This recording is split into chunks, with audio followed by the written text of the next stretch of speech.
Well, I took a look at the City of Toronto budget, and it's kind of hard to get to because there's a lot of others.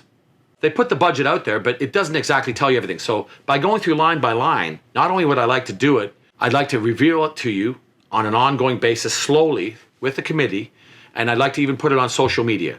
And when I find out what other is, I'd like to tell you. And then if we see this, you could decide how you feel about it. And if it's something that's not right by your desire as the people who put us in power, then you'll know what it is and you can say something about it and make us uncomfortable. By going through it line by line, we'll find out if there's anything that shouldn't be there. If things are pilot projects being carried over, we need to find out why. What is other? And if it's not justified, we can stop it. But if we don't go through it line by line, now I don't want to do that in a committee in a back room. I don't want to do it on 1 or 2 Zoom meetings. I want to put it right out on social media where you live. I mean, you do come to the City of Toronto website, and as a matter of fact, you can see I filed my tax from last year's campaign. So did all the big players, Gill, Mr. Tory. Take a look at it. You got to do your research, but I'm going to make it easier on you. I'd like to release it on an ongoing basis through social media, either Instagram, potentially, or Twitter as we go through it. And you could actually respond to it.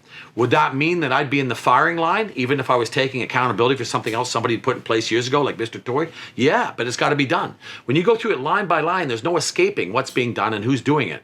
Also, once the eyes are upon it, I'm sorry, it's called societal peer pressure. If you're not getting the job done, or if you know your pilot project's been carried over and you know I'm going to actually come and ask about it, or you hear something in the public or on social media about it, you're going to have to step up your game, provide answers, or maybe we'll all decide together, why are we doing this? Let's just cancel it. If you go through it line by line and justify it, you'll get a budget that makes sense. Right now, there's so much in there that's other, tens of millions. It's ridiculous. Second of all, I think if you take a look at the budget line by line and go through it with, you'll find out a lot of it is obligations to staffing costs. We're going to have to take a look at the cost of what a fire department, a police department, what certain public works departments cost.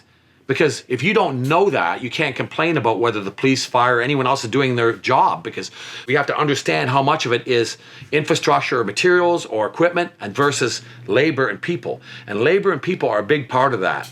The TTC, for example, likes streetcars that are longer because it only takes one driver. If I wanted my way to have more buses, in that case, I might be increasing our obligations because the cost of employees would be higher. However, transit's an essential service and needs to be moving, and we got to get these streetcars out of the road of vehicles who hopefully will be electric sooner than later in the next 40 years.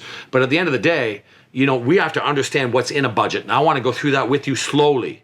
And you can see everything with me. We're going to go through all that pain together.